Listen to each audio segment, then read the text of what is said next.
ધોરણ 12 science chapter number 3 પ્રવાહ વિદ્યુત એટલે કે કરંટ ઇલેક્ટ્રિસિટી.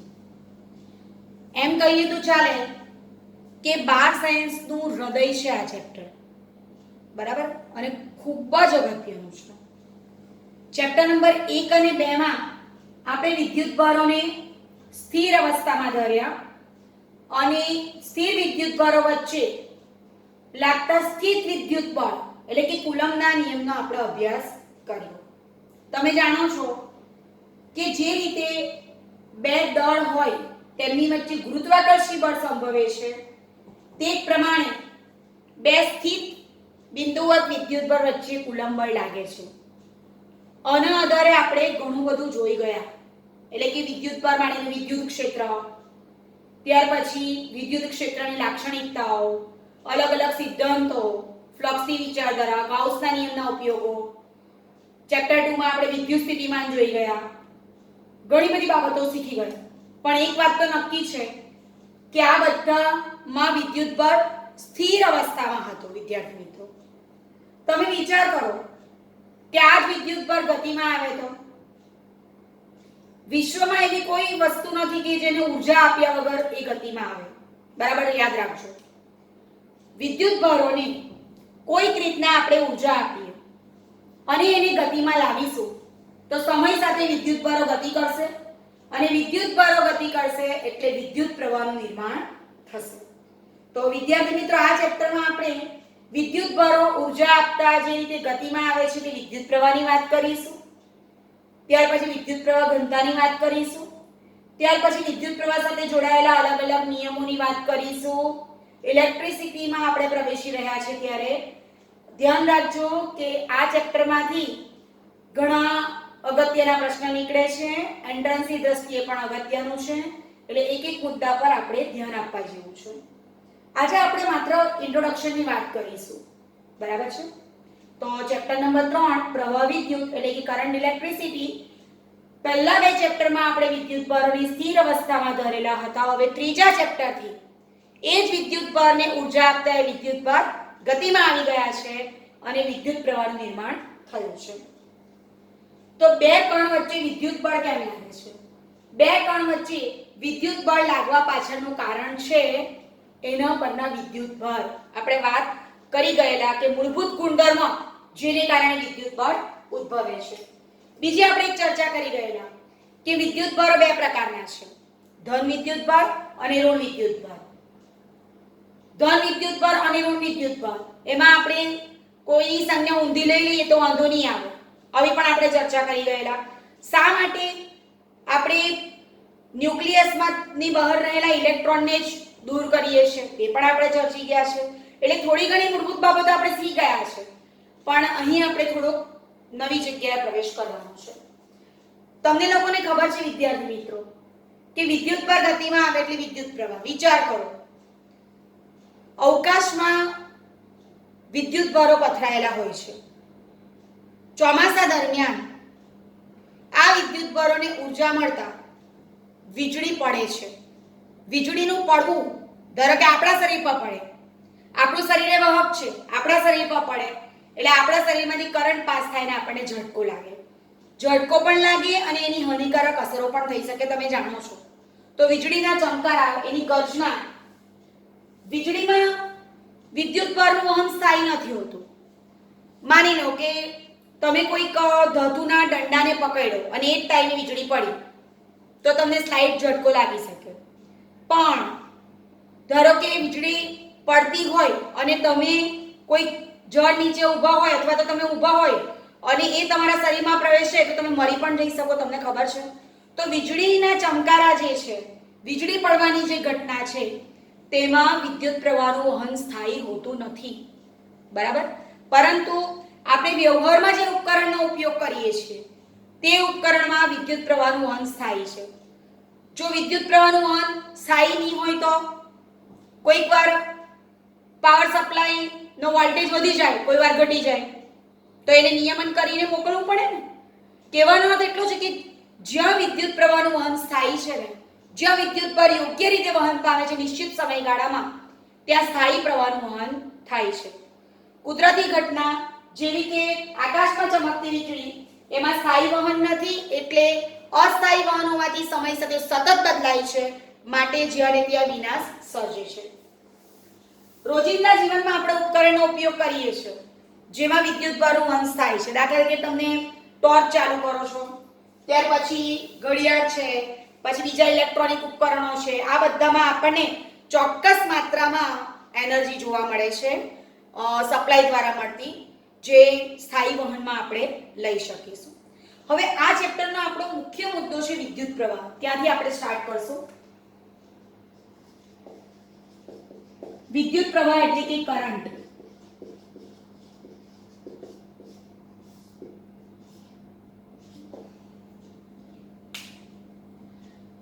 વાહકમાં વિદ્યુતભારોની ગતિને કારણે વિદ્યુત પ્રવાહ રચાય છે.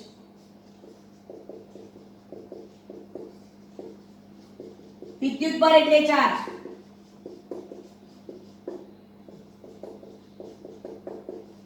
વિદ્યુત પ્રવાહ રચાય છે. બરાબર. હવે હું એક વિચાર કરું છું કે મારી પાસે એક વાહકનો આડછેદ છે.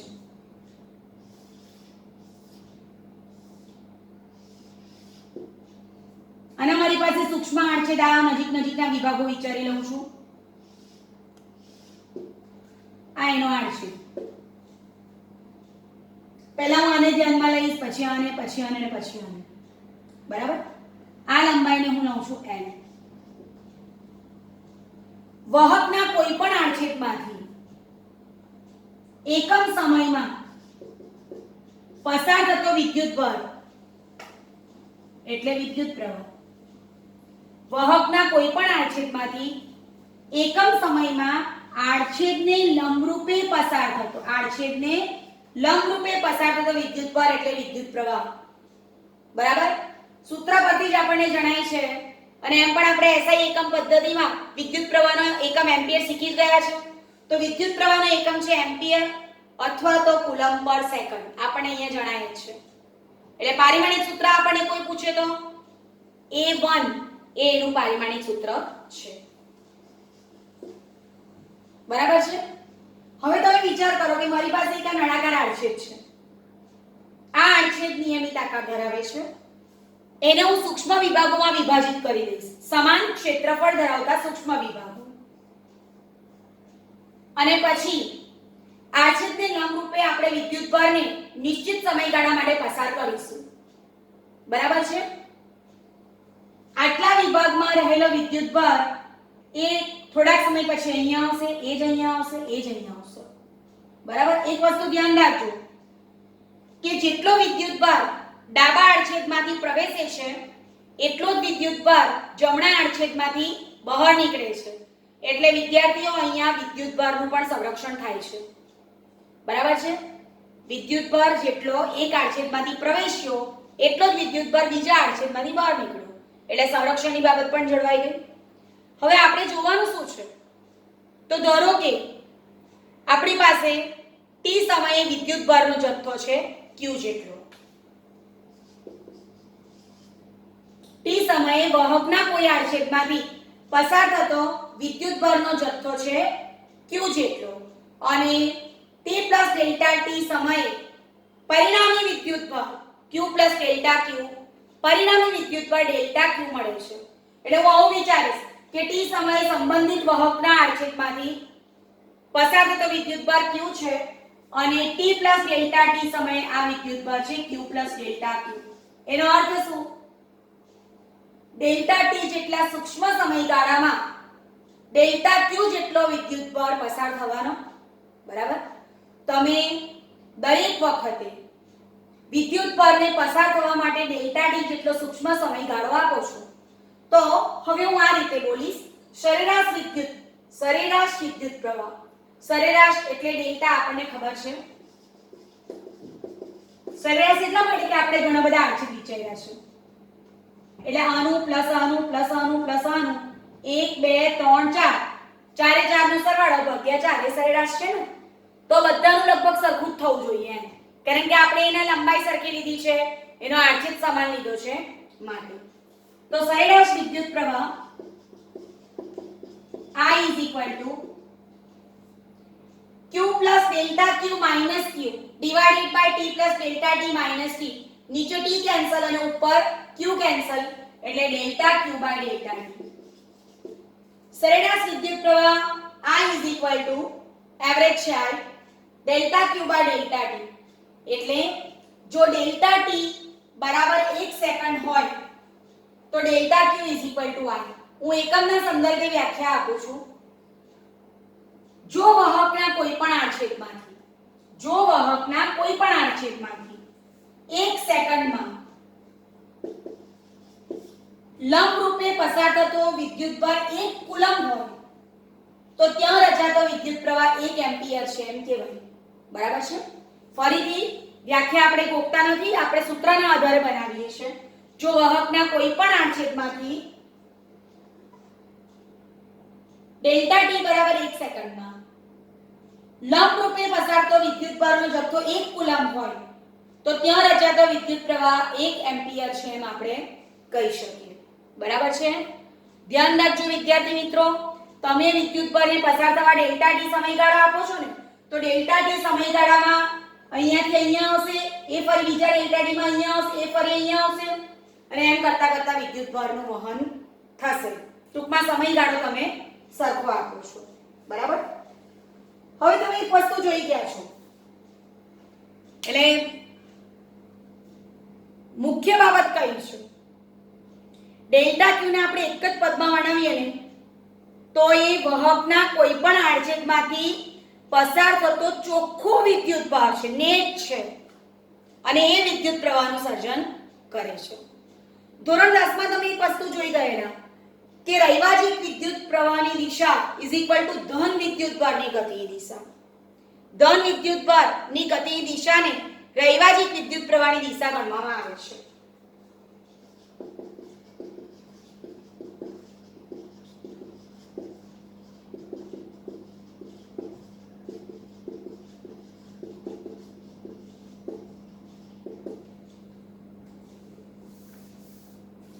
હવે વાહક એટલે શું? વાહક ધાતુની ખાસિયત શું છે? એમાં રહેલા મુક્ત ઇલેક્ટ્રોન. ધાતુ પદાર્થની રચના થાય ત્યારે મુક્ત ઇલેક્ટ્રોન પિતૃ પરમાણુથી છૂટા પડે છે અને વિદ્યુત વહનમાં ભાગ લે છે. આપણે આગળ ચર્ચા કરી ગયા છે કે મુક્ત ઇલેક્ટ્રોન એટલે વાહકની અંદર મુક્ત છે. એક ધાતુનો ટુકડો હોય તો મુક્ત ઇલેક્ટ્રોન એટલે શું? તો અંદર મુક્ત હશે. મુક્ત ઇલેક્ટ્રોનનો અર્થ એવો નથી કે બહાર છટકી જશે. બરાબર? ધાતુની બીજી એક ખાસિયત છે કે એમાં લેટિસ બિંદુ પર ગોઠવાયેલા ધન આયન હોય છે. બરાબર છે? હવે રૈવાજિક વિદ્યુત પ્રવાહની દિશા ઇઝ ઇક્વલ ટુ ધન વિદ્યુતભારની ગતિની દિશા. વાહકમાં ધન વિદ્યુતભાર ગતિ જ નથી કરતા. ધન વિદ્યુતભાર તો શું હોય છે? નિશ્ચિત બિંદુ પર ગોઠવાયેલા હોય છે ને, એટલે એને કારણે આપણને કોઈ વિદ્યુત પ્રવાહ મળતો નથી. કોનામાં? વાહકમાં. માટે આપણે એમ કહીશું કે મુક્ત ઇલેક્ટ્રોનની ગતિની દિશા ઇઝ ઇક્વલ ટુ વિદ્યુત પ્રવાહની દિશા. જ્યારે સુવાહકોની આપણે વાત કરીશું ત્યારે મુક્ત ઇલેક્ટ્રોનની ગતિની દિશા ઇઝ ઇક્વલ ટુ વિદ્યુત પ્રવાહની દિશા લઈશું આપણે. બરાબર છે? એટલે મુક્ત ઇલેક્ટ્રોનની ગતિની દિશા એ હંમેશા માટે ધ્યાન રાખજો રૈવાજિક વિદ્યુત પ્રવાહની દિશાથી વિરુદ્ધ હશે. હવે વિદ્યુત પ્રવાહ કેવી રાશિ છે? સદિશ કે અદિશ? તો વિદ્યુત પ્રવાહ અદિશ રાશિ છે, સ્કેલર. બરાબર છે? વિદ્યુત પ્રવાહમાં મેં તમને એક વાક્ય કીધું કે વાહકના કોઈપણ આડછેદમાંથી લંબ રૂપે પસાર થતો વિદ્યુતભાર લંબ રૂપે પસાર થતો દર્શાવીએ છીએ આપણે, અન્ય દિશામાં નહીં. માટે એ અદિશ સ્વરૂપે આપણે લઈ શકીએ. બીજું કે આપણે જે ધ્યાનમાં લીધો છે ને આડછેદ, તેનો આકાર નિયમિત છે, પણ તમે ઇમેજિન કરો કે એનો આકાર અનિયમિત હોય તો આ બિંદુ પર ડેલ્ટા ટી સમયમાં ડેલ્ટા ક્યુ પ્રવાહ પસાર થાય છે તો એને આપણે કહીશું વહનનો દર.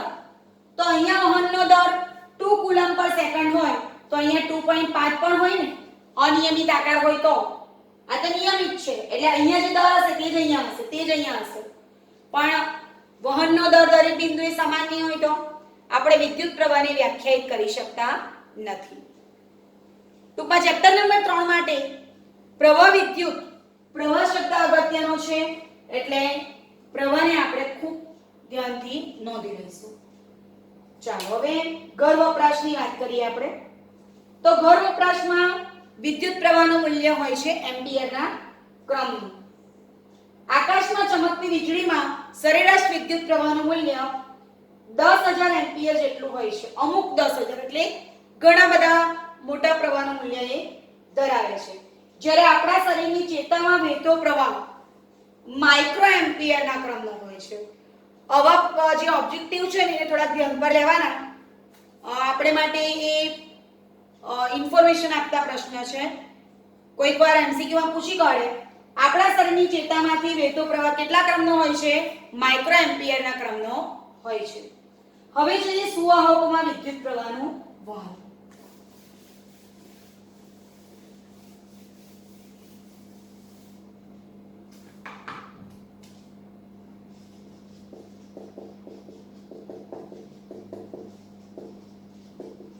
સુવાહકોમાં વિદ્યુત પ્રવાહ.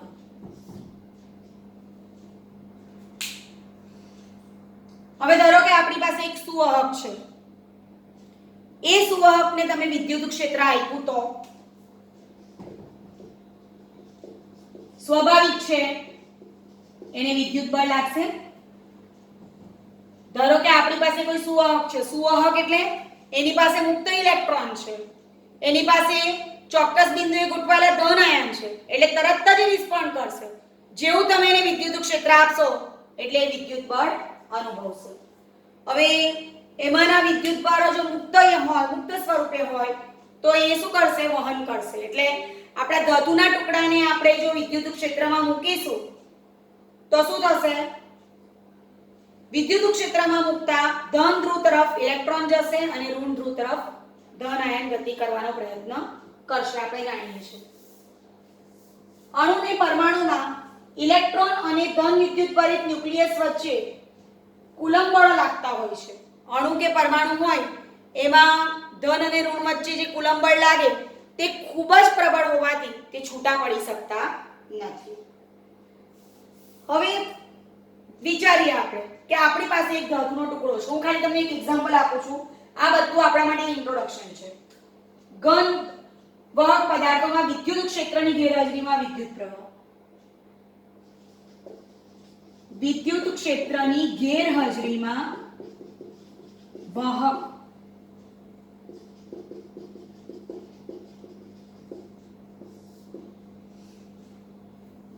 આપણે હમણાં ચર્ચા કરી કે ધાતુ પદાર્થમાં જ્યારે ઇલેક્ટ્રોન ની રચના થતા ધાતુ પદાર્થમાંથી મુક્ત ઇલેક્ટ્રોન પિતૃ પરમાણુથી ધાતુ પદાર્થની રચના જ્યારે થાય છે ત્યારે શું થાય છે? મુક્ત ઇલેક્ટ્રોન એના પિતૃ પરમાણુથી છૂટા પડે છે અને વિદ્યુત વહનમાં ભાગ લે છે. હું એક સામાન્ય સુવાહક દોરું છું.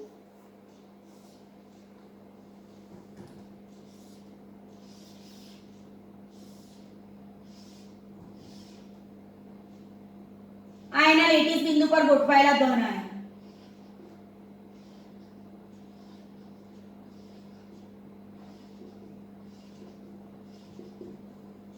અને અહીંયા વચ્ચે વચ્ચે મુક્ત ઇલેક્ટ્રોન્સ.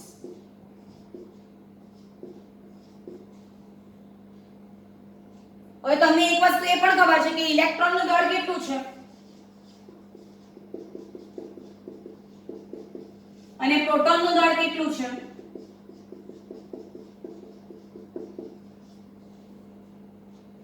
એટલે પ્રોટોન એ ઇલેક્ટ્રોન કરતા 10,000 ગણા વધારે ભરે છે અને એમ પણ એ લેટીસ બિંદુ પર ગોઠવાયેલા છે. એ વિદ્યુત ક્ષેત્રની અસર હેઠળ લાગતા વિદ્યુત બળ નીચેની અસર નીચે આવશે નહીં. તમે સુવાહકને વિદ્યુત ક્ષેત્ર લગાડશો એટલે એમાં મુક્ત ઇલેક્ટ્રોન ગમે તેમ ફરે છે અને પેલા ધન આયન છે તે યોગ્ય જગ્યાએ ગોઠવાયેલા છે અને એ પાછા વજનમાં ભરે છે એટલે વિદ્યુત બળની અસર નીચે આવશે નહીં. ટૂંકમાં એ ગતિ નહીં કરશે. જ્યારે ઇલેક્ટ્રોન એ વાહકમાં અસ્તવ્યસ્ત ગતિ કરશે. ઇલેક્ટ્રોનની ગતિ નિશ્ચિત નથી તો ગમે ત્યાં જ ફરવાના છે. બરાબર છે. અત્યારે આપણે ઇમેજિન કરીએ છીએ કે આપણે વિદ્યુત ક્ષેત્ર આપતા નથી, એટલે કે આપણો ધાતુનો ટુકડો એમનો એમ પડેલો છે. આ લેટીસ બિંદુ પરના ધન આયન ને ઇલેક્ટ્રોન, જેને આપણે મુક્ત ઇલેક્ટ્રોન કહીએ છીએ. બરાબર છે. હવે આપણે આનો થોડોક વિચાર કરીએ. આ ગતિ કરતા નથી, આ અસ્ત વ્યસ્ત ગતિ કરે છે. એવું તો બનવાનું નથી કે બધા ઇલેક્ટ્રોન એક જ દિશામાં જાય. ઇલેક્ટ્રોન પોતે એ રીતનું વર્તન કરે છે કે ગમે ત્યાં જ ગતિ કરે. માની લો કે એક ઇલેક્ટ્રોન છે તેણે આમ ગતિ કરી, સપોઝ આ છે, એણે અહીંથી આમ ગતિ સ્ટાર્ટ કરી. ઇલેક્ટ્રોન ગતિ કરશે, ઇલેક્ટ્રોનના રસ્તામાં ધન આયન આવશે એટલે હલકો છે ને ઇલેક્ટ્રોન, એટલે ફેંકાઈ જશે. ફરી પાછું એના રસ્તામાં કોઈ બીજું નહીં આવે ત્યાં સુધી ગતિ કર્યા કરશે. ટૂંકમાં ઇલેક્ટ્રોનની ગતિની દિશા અસ્ત-વ્યસ્ત છે. આ રીતે હવે એ ઇલેક્ટ્રોન સપોઝ આમ ગતિ કરતો આવ્યો, આ આપણે સમજીએ છીએ. તેઓ બીજો ઇલેક્ટ્રોન સામે તો જતો હશે ને, એટલે બાહ્ય વિદ્યુત ક્ષેત્રની ગેરહાજરીમાં તમે ઇલેક્ટ્રોનની ગતિનો વિચાર કરશો તો મોટાભાગના ઇલેક્ટ્રોન અસ્ત-વ્યસ્ત ગતિ કરતા હોય છે. તો આ બધા ઇલેક્ટ્રોનની ગતિને કારણે વિદ્યુત પ્રવાહનો વિચાર કરીએ તો વિદ્યુત પ્રવાહ થઈ જશે 0. શા માટે? દરેક દિશામાંથી સરેરાશ રીતે અથડાતા જતા ઇલેક્ટ્રોનની ગતિનો વિચાર કરીએ તો ડાબી બાજુથી જે આવશે તેટલા જ જમણી બાજુથી, ઉપરથી, નીચેથી બધી દિશામાંથી આવતા ઇલેક્ટ્રોનની ગતિનો વિચાર કરશો તો પરિણામી થઈ જશે 0. માટે બાહ્ય વિદ્યુત ક્ષેત્રની ગેરહાજરીમાં વાહક પદાર્થમાં કોઈ વિદ્યુત પ્રવાહ નથી મળતો, એટલે કે I બરાબર 0 થઈ જાય છે. ધ્યાન રાખજો. બરાબર. ટૂંકમાં આપણે એક કામ કરી શકીએ કે દરેક દિશામાંથી ગતિ કરતા ઇલેક્ટ્રોનની ગતિને નિહાળીએ, એનું અવલોકન કરીએ અને પછી એનો સરવાળો કરીએ. એટલે આ બાજુથી થોડાક આવે, આ બાજુથી થોડાક આવે, ઉપર નીચે આ બધાનું સરવાળો કરીએ તો આપણને શું જોવા મળશે? પરિણામી 0 થઈ જશે. એટલે કે રચાતો વિદ્યુત પ્રવાહ બરાબર 0 થશે. ચોખ્ખો વિદ્યુત પ્રવાહ મળશે નહીં. હવે આના પછીનો જે મુદ્દો છે ને એ આપણે ડિટેલમાં નેક્સ્ટ લેક્ચરમાં જોવાના છે, પણ હું આ આકૃતિ પરથી થોડુંક તમને સમજાવી દઉં છું. આ જ ફિગર છે, માની લઈએ આપણે. જરાક આકૃતિ મોટી દોરીશું.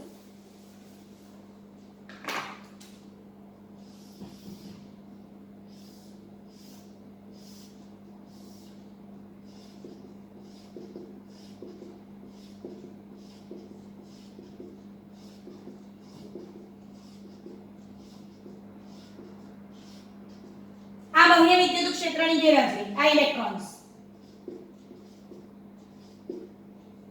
હવે હું આ શબ્દ કાઢી નાખું છું, એટલે હાજરીમાં વિદ્યુત ક્ષેત્ર હાજર કરવું હોય તો સ્વાભાવિક છે, એક બાજુ આપવો પડે ધન છેડો, બીજી બાજુ ઋણ છેડો. બરાબર છે ને?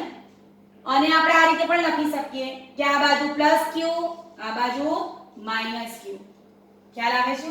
આ રીતે આપણે કરી ધારો કે વિચાર કરી શક્યતા કે શું થઈ શકે છે. આપણે ખબર જ છે કે +q થી -q તરફ વિદ્યુત ક્ષેત્ર મળવાનું. આપણે શું કર્યું? બેટરીના બે છેડા વચ્ચે વાહકને મૂકી દીધો.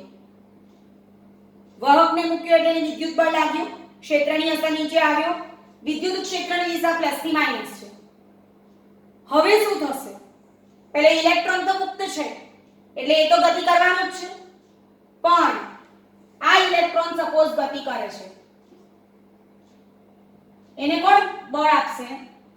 તો આ વિદ્યુત ક્ષેત્રની અસર નીચે ઇલેક્ટ્રોનને બળ લાગશે F = QE જેટલું. જે દિશામાં વિદ્યુત ક્ષેત્ર હશે તે જ દિશામાં વિદ્યુત બળ હશે F = QE. જે દિશામાં E તે જ દિશામાં F. એટલે આપણો જે ઇલેક્ટ્રોન છે ને એને જમણી બાજુ શું લાગશે? વિદ્યુત બળ લાગશે. ખ્યાલ આવે છે? જમણી બાજુ વિદ્યુત બળ લાગશે. હવે આ ઇલેક્ટ્રોન ગતિ કરવા માંગે છે, સપોઝ અહીંથી ગતિ કરવા માંગે છે ને અહીંયા મૂકું છું, પણ આ બાજુ કોણ છે? ધન છેડો છે ને, ધન છેડાનો જે વીજભાર છે તે ઇલેક્ટ્રોનને જકડી રાખવા માંગશે. એક બાજુ આ વિદ્યુત બળ એને આમ ખેંચે છે, સમજો બરાબર. બીજી બાજુ આ એને ખસવા નથી દેવા માંગતું, બરાબર. થોડીક વાર માટે હું ઇમેજિન કરું છું કે બાહ્ય વિદ્યુત ક્ષેત્ર નથી અને ઇલેક્ટ્રોનનો ગતિમાર્ગ કંઈક આવો છે. આની સાથે અથડાયું, ફેંકાયું, પાછું ગયું અને અહીંયા આવ્યું અને હું કહું છું A અને B. બાહ્ય વિદ્યુત ક્ષેત્રની ગેરહાજરીમાં ઇલેક્ટ્રોન આમ ગતિ કરતો કરતો અહીંયા પહોંચતો હતો. કોઈ એક જ ઇલેક્ટ્રોનની ધ્યાન પર લીધો છે. હવે આ બાજુ મેં આપ્યું પ્લસ q અને આ બાજુ આપ્યું માઈનસ q. જેવું મેં બેટરીના એટલે કે ધ્રુવ આપ્યા તરત જ શું થશે, એને F બરાબર q જેટલું બળ લાગશે જમણી બાજુ અને આ ધન વિદ્યુત ભારિત છેડો એની પેલી બાજુ ખેંચશે. એટલે આ ઇલેક્ટ્રોન અહીંથી ગતિ કરવા નીકળ્યો તો ખરો, બળ આવ્યું એટલે નીકળ્યો, પણ તરત જ ધન વિદ્યુત પર ખેંચશે. એટલે એ ગતિ તો કરશે પણ એક બાજુ એને ખેંચે છે વિદ્યુત બળ અને બીજી બાજુ એને ખેંચે છે પેલો ધન વિદ્યુત બળ. એટલે શું થાય છે, ઇલેક્ટ્રોન જરાક આગળ વધે, ફરી પાછો ખસે, આગળ વધે, ખસે, એમ કરતો કરતો ગતિ કરશે.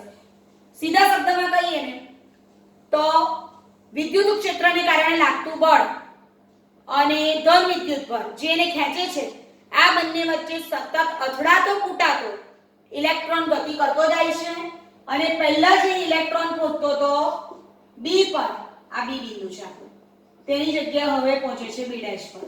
એટલે એક્ચ્યુઅલી એનો ગતિમાર્ગ આપણે કયો પસંદ કરેલો, આ પસંદ કરેલો. જુઓ તમે